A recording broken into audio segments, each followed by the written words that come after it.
Well, good morning. It's a beautiful morning and about time to set off on the long commute into land. Time to leave the Barnacle Ranch and head off to shore and see what you folks have cooked up for today. It's late spring, and through late spring and summer and early fall, the commute is mostly done with the solar skiff, and that's what I want to show you today. The solar skiff as a concept started right here. It was a Sunday morning many years back, and a friend who was, and whose family still is, great supporters of wooden boat construction, restoration, came alongside in this beautiful fantail launch that had been built in the early 1900s.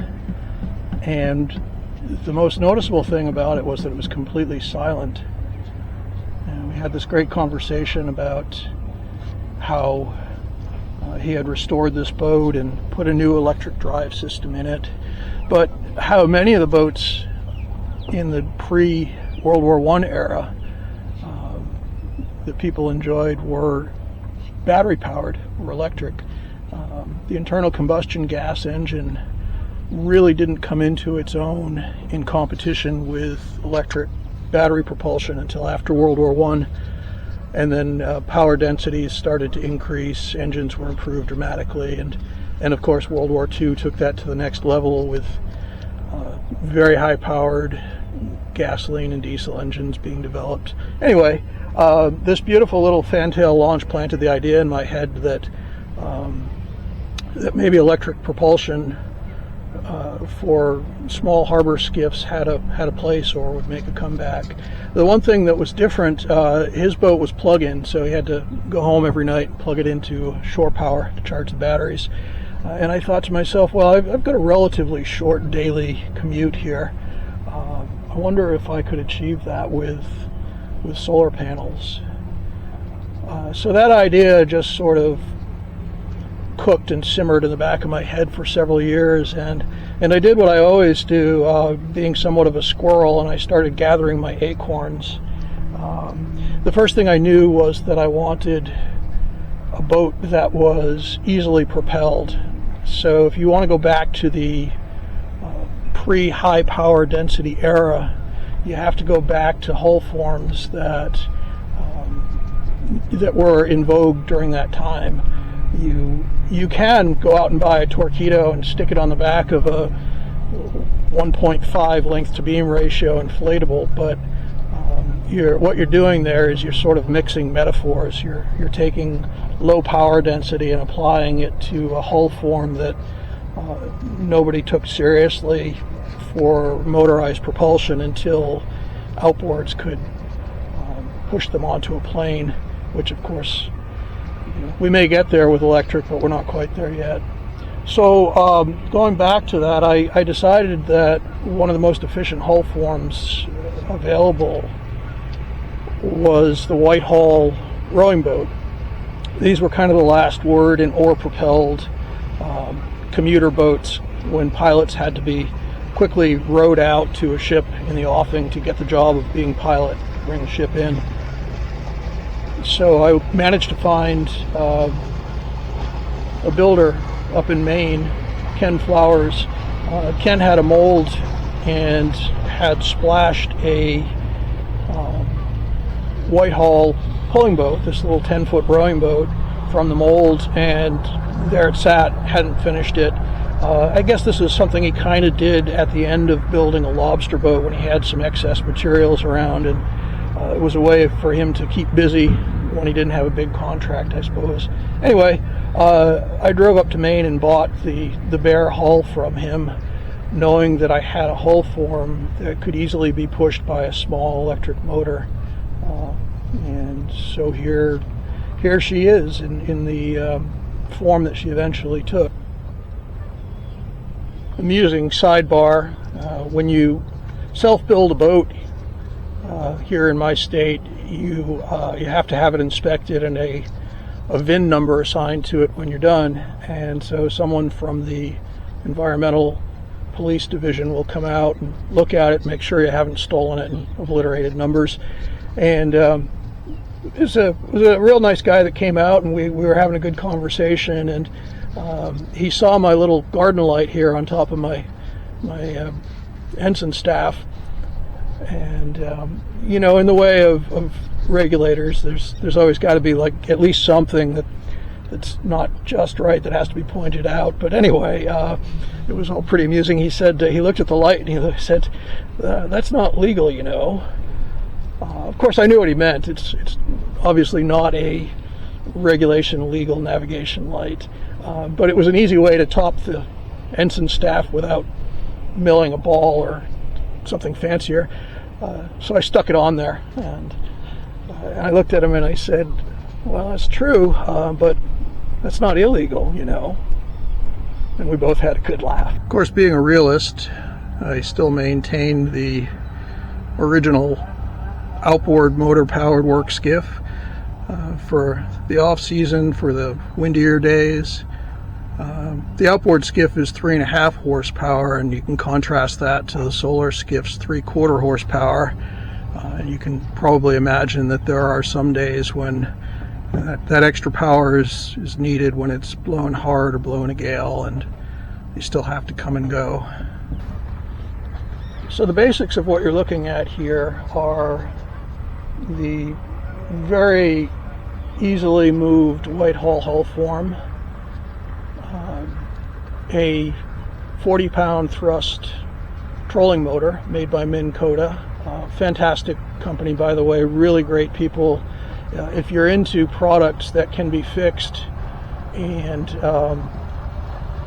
where parts can be had even for older products, and people that are just really genuinely helpful and nice, this is a great company. I can't recommend them enough. So we got the Minn Kota trolling motor that pushes her along, 40 or 45 pound thrust, but about 3/4 of the horsepower. We have 2 solar panels. Those are 45 watts apiece. The trickiest thing about solar panels for this arrangement was finding ones that were small enough. It's actually harder to find small or mid-range sized panels, and that has a lot to do with the way I've installed the panels and they pivot. And then the storage of that power is in a box that's located on centerline and midship, and inside that box are 2 6-volt golf cart batteries, lead acid batteries. I find they last about 3 to 4 years before they need to be recycled and replaced. And then the controllers for the batteries, switches, breakers, that sort of thing. So a quick display of operation modes. This is charging mode for the solar panels. You can see that they kind of occupy the whole midsection of the skiff. And normally that's fine when it's just me or me and one other person coming and going, but if you want to go into sort of a cargo mode or have a little more space for people, the idea is that you can fold the panels to the vertical position and open up the midship area for cargo or additional people if they want to sit in the middle section. And the way this pivot works is very simple. It's just a piece of round stainless steel tubing, rail clamps in 2 locations so you can put some friction on and tighten them, and then this leg that serves as a prop to hold the panel flat, or that can be tucked up out of the way to allow the panel to collapse downward. All pretty simple stuff, but it works well. So it's worth noting with trolling motors or electric motors of pretty much most types that the actual motor, the drive unit itself, is down here in the lower unit. So what you've got is a submerged electric motor. The casing of the motor is used for cooling, to get rid of excess heat, but that means that your electrics, your drive part of your electrics, are underwater. As a result, I wanted to make this so that the motor could be normally in the unused position, be out of the water I didn't want to rely on those seals, and in fact those seals will let go.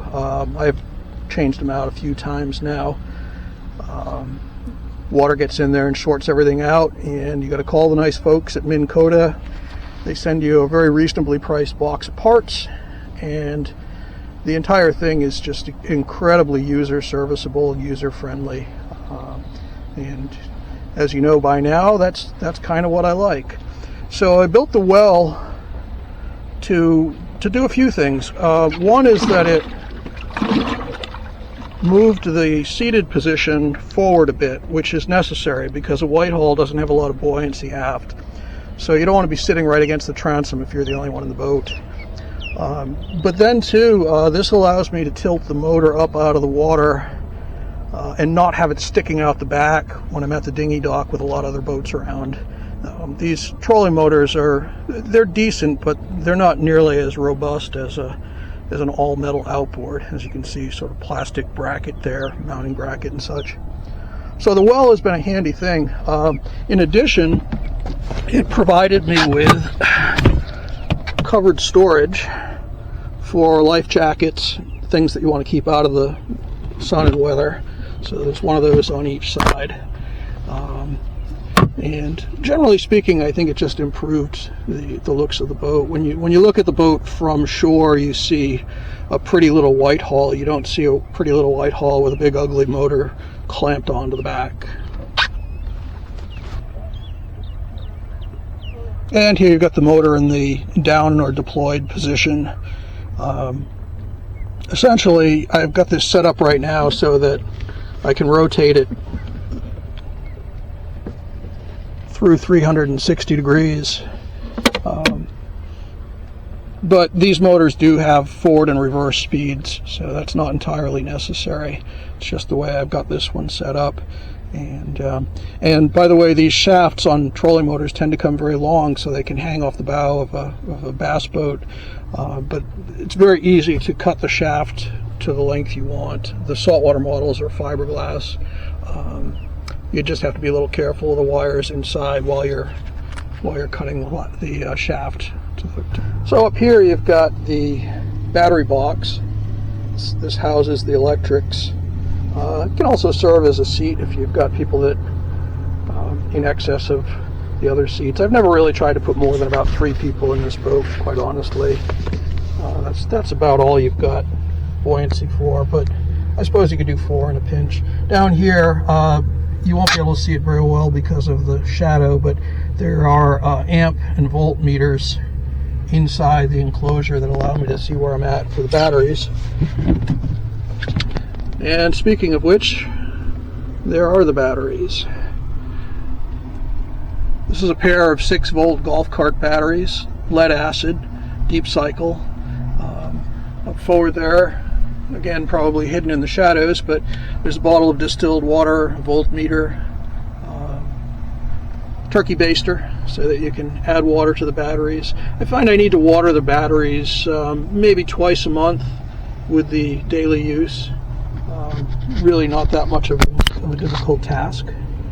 And back here are the controls, the voltage regulator for the solar panels, breakers, and the other electrics, battery switch and such.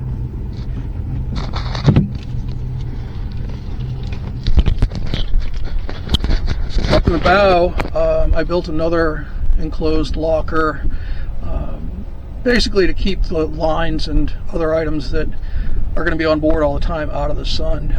In there right now are 2 tow lines. Anytime you're towing a heavier skiff or boat, I find it's advantageous to tow with a V formation, 1 line to each stern quarter, and that allows you to, if you've got waves on one side or the other of the boat, or one tack or the other, you can slew the boat off to one side and put it in your slick. This boat is very heavy. I don't tow it often, but if I'm going away for an extended period to a place where it'd be fun to have, then I will actually hook it up behind Charis and tow it along with. So the list of pros and cons to electric propulsion, I think I'd put silence, quiet as pretty high on the list. In fact, right now, probably hear Charis's wind turbine, which is pretty quiet itself. It's the loudest noise out here right now. The boat itself is pretty silent, and I think that's one of the things that gets people's attention most quickly. I was once at this beautiful little lake that I used to spend a lot of time at, and there was an osprey nest, and I noticed that dinghies were motoring up to get a closer look at the osprey, but every dinghy with an outboard would put the osprey into a rage until it threatened to drive them off with its beak and claws. And I thought, well, I've got that situation licked. And along we came and showed everybody up and got right up to the osprey nest pole. And that's when I realized that silent wasn't always a good idea. The osprey nearly clawed our eyes out when we got close enough that we really put them on alert. So don't go sneaking up on birds of prey with your solar skiff. Range and speed are the two questions that I'm asked most about the solar skiff. Regarding range, the batteries are two 6-volt golf cart batteries rated at 200 amp hours a piece. However, because I'm hooking them up in series and doubling the voltage, the reality is for both batteries I have a total of a rated 200 amp hours.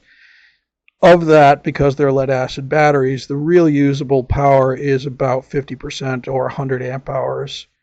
If I were to run the motor at full speed, approximately 40 amps of consumption, theoretical runtime from full charge to zero would be 2.5 hours. In reality, I've run the skiff for the better part of a nice sunny summer day, but of course you don't run at full speed the whole time, and that's the key with any electric propulsion, that the range is in proportion to what speed setting you're running at.